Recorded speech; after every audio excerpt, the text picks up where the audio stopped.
Paltu school থেকে এসছে, পল্টুর মা জিজ্ঞেস করছে কিরে ইংলিশে কত পেলি? পল্টু বলছে 99। মা বলছে 99? 1 নম্বর কিসে ভুল করে এলি? পল্টু বলছে ওই একটা বানান ভুল হয়ে গেছিল, স্পেলিং মিস্টেক। বলছে কি স্পেলিং মিস্টেক করলি, এত করে পড়ালাম 1 নম্বর কম? বলছে ওই একটা স্পেলিং ছিল অ্যাসাস, কি কি বলছিস রে? বলছে অ্যাসাসিনেশন, ওই স্পেলিংটা মিস্টেক হয়ে গেছে। বলছে অ্যাসাসিনেশন স্পেলিং মিস্টেক করলি, কিন্তু ও বাবা কি কি স্পেলিং না আমি তো নিজেই জানি না। এই দাঁড়া, তোকে তোকে পেটাবো, কেন 99 পেলি, বানান ভুল করে এসছিস অ্যাসাসিনেশন। সেই সময় পল্টুর মামা বাড়িতে এসছে। বলছে কি হলো কি হলো, ওকে মারছিস কেন?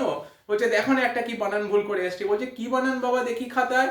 ও অ্যাসাসিনেশন। আরে এইটা বানানটা মনে রাখার খুব সহজ একটা ফর্মুলা আছে, আমি বলে দিই দেখ। গাধা গাধা আমি জাতি, পল্টুও হাঁ, পল্টুর মাও হাঁ। এই মামা কি বলছে?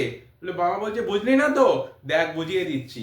Assassination, A S S A S S I N A T I O N. এত বড় বানান কি করে মনে রাখবি? দেখ, এস গাধা, তার পিঠে গাধা, তারপর আই গাধার পিঠে আমি, তার পিঠে জাতি। তাহলে মনে রাখবি গাধা গাধা আমি জাতি, S S I nation, assassination. তাহলেই পরীক্ষায় 100-এ 100। বুঝলি পল্টু?